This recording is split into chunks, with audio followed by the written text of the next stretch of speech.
ఒకప్పుడు ఒక చిన్న ఊర్లో ఒక బుద్ధిమంతమైన కోడి ఉండేది. అది ప్రతిరోజు తెల్లవారగానే కూసి అందరినీ నిద్రలేపేది. ఆ కోడిని అందరూ చింతకాయ కోడి అని పిలిచేవారు. ఎందుకంటే అది ఎప్పుడూ కొత్త ఆలోచనలు చేసి సమస్యల్ని పరిష్కరించేది. ఒకరోజు చింతకాయ కోడి అడవిలో తిని తిరిగి తన గొడుగు వైపు వెళ్తోంది.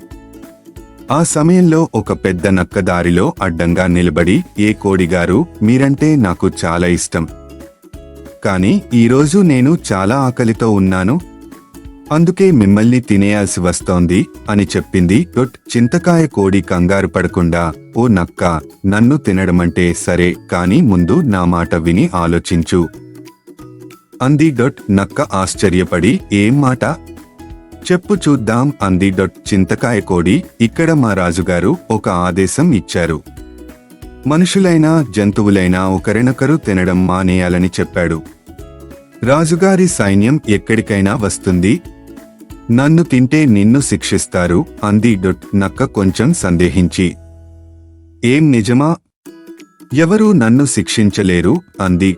చింతకాయ కోడి చిరునవ్వుతో, "సరే, ఆ మాట నిజమైతే అక్కడ రాజుగారి సైన్యం వస్తోంది.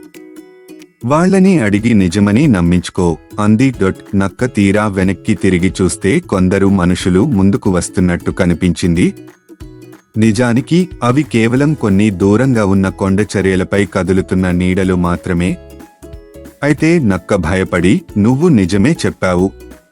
రాజుగారి సైన్యం నన్ను పట్టుకుంటే ఇబ్బందులు వస్తాయి" అని పరుగెత్తింది. చింతకాయ కోడి తన తల ఊపుతూ, "సత్యం, బుద్ధి ఉన్నవారికి ఎప్పుడూ సరైన మార్గం ఉంటుంది" అని అనుకుంది. ఆ రోజు తర్వాత ఆ కోడికి మంచి పేరు వచ్చింది.